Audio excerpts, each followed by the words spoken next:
Welcome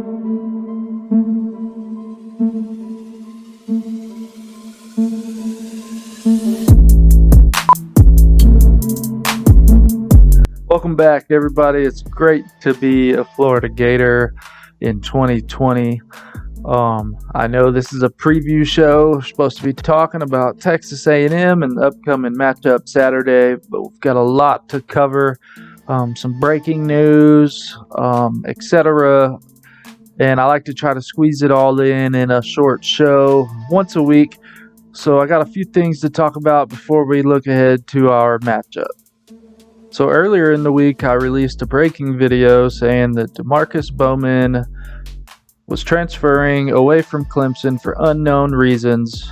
Didn't know if it was for playing time or what, but he is now officially a Gator. This news came a couple days ago. I apologize for not getting the news out quickly in its own video as it deserves, but we are covering it today.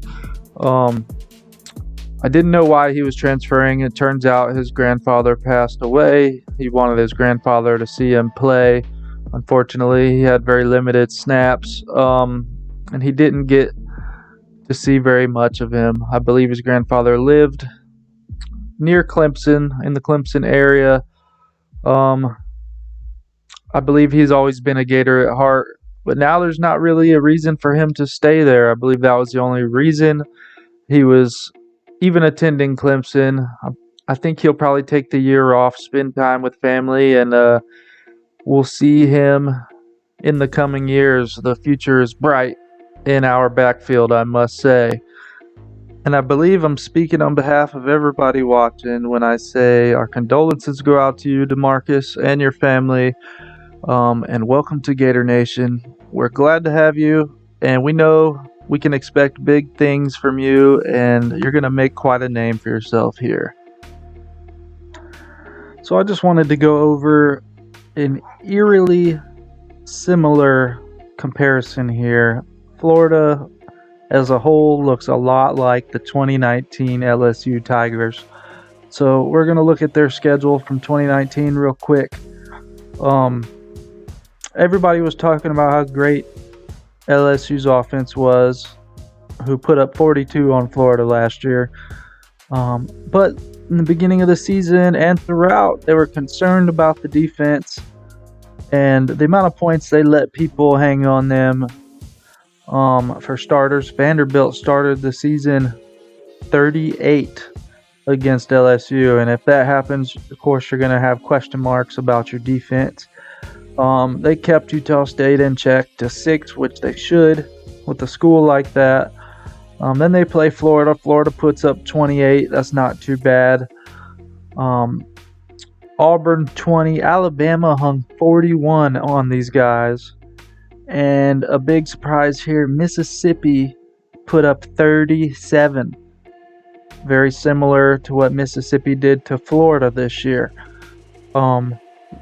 With less of a pass game than they do have now. Mississippi is much more pass oriented now than they were in 2019 with John Rice Plumlee at the helm. Arkansas put up 20. Georgia, they held Georgia to 10. Oklahoma 28 in the playoffs. And then Clemson with 25 in the national championship game. Really solid performance to hold Trevor Lawrence, 25 points. It looked like their defense improved as the year went on, with the exception of that Mississippi game. But my point is, Florida can still make the college football playoffs with an average defense like we've been showing the first 2 weeks. It's not the end of the world if we can just get a little bit better week by week and our offense stays consistent. We have a shot. It's crazy the similarities between the two teams. It's night and day. I hope I'm right. I hope it actually turns out that way. I guess I'm really anxious to see, as I know you are. Only way to find out is to watch. So Trask now has 10 touchdowns through 2 games. and I believe he tied Joe Burrow's record with 6 touchdowns in the first game. So that's kind of why I'm talking about similarities here on offense and defense. Top Billing kind of stole my thunder on this one. He's been doing this a long time. You should check out his video. He does a lot of the film study type stuff. He did a in-depth analysis of how similar Florida's offense is to the 2019 Tigers. I highly suggest you go check that out. That's Top Billing. He's got absolutely great content. Anyways, moving on, let's check out what Texas A&M has been up to through the first couple weeks of the season. Week 1 was quite a struggle with Vandy. Very low scoring game. They only put up 17. Kellen Mond with a near 50% performance, 189 yards with 1 touchdown. He didn't throw a pick. Isaiah Spiller had a good day on the ground. 8 carries, 117 yards. That's 14.6 yard average. He didn't have a touchdown, however. I'm not even going to try to pronounce his first name, but Mr. Smith had 10 carries for 51 yards and a TD. Kellen Mond, 7 totes for 18 yards. I'm sure the sacks play a part in that too. Don't get it twisted. Kellen can run when needed. He definitely has a set of legs on him, and Florida kind of struggles with quarterbacks who can run. This performance doesn't really shed light on the situation, but I am worried about Texas A&M. This game makes me nervous despite this performance against Vandy. They do spread the ball pretty well, although they had a lot of receivers touch the ball. There was none with a big amount of yards, and only 1 touchdown came through the air. Week 2, however, they looked much better. Even though it wasn't enough to beat Bama, they did manage to put up 24 points, so a big improvement on offense. However, Bama torched them through the air, as you're going to see in these highlights. They stretched them deep early and often. That is something Florida can take advantage of. That happens to be one of our best assets, is Trask's arm and his ability to throw the deep ball, as well as really just chuck it all over the field at will. Kellen Mond improved. He went 25 of 44 for 318 yards and 3 touchdowns against this Bama defense, who's supposed to be one of the best in the nation, if not the best. It's probably Alabama and Georgia right there. It's arguable. Haynes King, 5 carries, 43 yards. Smith, 5 carries, 29 yards, so they didn't rush the ball very well at all. It looked like Bama pretty much had that under wraps. However, they did find success in the air, and that concerns me because Florida's secondary, let's just be real, has been torched in both games. So that's definitely a concern. Look at these receivers. 6 catches, 123 yards, 2 touchdowns for Mr. Smith. Mr. Do-It-All, as I see. Jalen Weidermeyer, 8 catches, 82 yards. Chase Lane, 6 for 62. And it goes on. Let's see, that's 1, 2, 3, 4, 5, 6, 7 guys who have receptions in this game. 2 with touchdowns. Ryan Reinick, 1 catch for a 17-yard score. And that brings me to the keys of the game.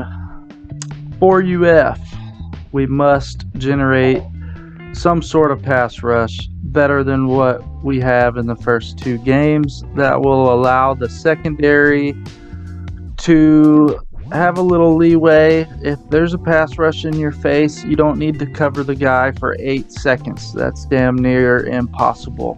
And where has Kyrie Campbell been? I'm pretty sure he hasn't played in either of the first 2 games. Hence, that could be COVID, considering you have to quarantine for 2 weeks. But who knows? I hope we see him out there next week, though. B, we got to figure out the star position. They moved Marco Wilson over there. I prefer they didn't do that. His true talent is opposite of Kyer Elam. That's where we can thrive. If Brad Stewart can step in that star role and play well and produce, I think we'll be okay. Hopefully we don't have to keep Marco there, but the coaches know what they're doing. That's just my opinion. Keep feeding Tony the ball. He's proven to be a real wide receiver. He's come a long ways with his route running and his hands. We all know he can make people miss. He doesn't have the best top end speed, but he has more elusiveness than Harvin did, just not quite that speed. But he is a real threat outside of Kyle Pitts. If Texas A&M is able to contain Pitts, we got to have other threats, and Tony is that guy, so keep feeding him. Kyle Trask has to make better decisions with the football. We've seen time and time again last week. He just tried to force the ball in there. He got lucky on a lot of plays that it was dropped or batted down. He did throw the 1 pick. I don't know what he was looking at. It wasn't a great situation that third quarter. But for the most part, he does well, and our receivers do what they got to do to catch the ball. I just didn't like that he threw into double coverage a lot. He got away with one, throw into Whitmore. Whitmore had to jump 20 feet in the air and bring it down. But if you ask me, that's our keys to victory. Kyle Trask just has to make better decisions. We're not going to get away with that from week to week. And as for the Aggies, you have a great chance of staying in this ball game if you do not allow Trask to stretch the field vertically like Alabama did to you last week. Also, do not turn the ball over and beat yourselves. Also, if you look at 247 Sports Composite, go online and check out, they have an engine called Team Talent Rankings.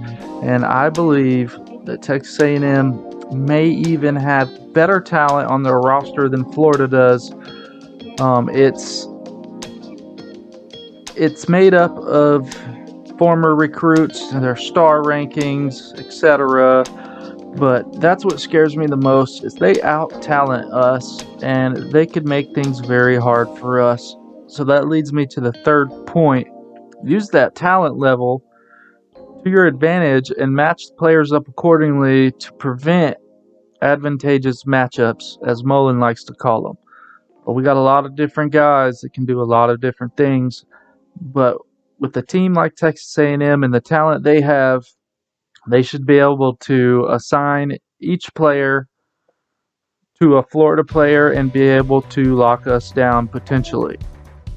And finally, get Kellen Mond involved in the run game more. Like I said earlier, Florida has always struggled with this. Maybe some read options. I don't care how you do it, but if you get Kellen Mond running the ball effectively, it's going to be a long day for Florida. And real quick, before we get to the score prediction, I just want to say I got a lot of Georgia buddies out there saying that our schedule is now even more cake since they got the draw of Mississippi State, who has this high-powered offense of Mike Leach's, and then they go out and lose to Arkansas. So we'll see how that plays out. But that's why this is a must-win for Florida. After Georgia beat Auburn in the fashion that they did, we lost this game Saturday. You can throw our season down the drain. There's no way we can really come back from that unless we run the table, and that includes beating Georgia. And we just don't want to be in those shoes at this particular point, this early in the season. I anticipate this being a high-scoring game. Not much defense out on the field, as much as it pains me to say that. Florida usually prides themselves on having a good defense. It's a must-win game. I'm going to go 42-38 Florida in a tight one. That's it for today's show. Let me know what you think down below. Go Gators this weekend. I hope we win. We'll see you next week. If you liked today's video, please remember to hit the like button down below, share, and subscribe for all the latest Gator news all year long. From recruiting to matchup previews, post-game highlights, and much more.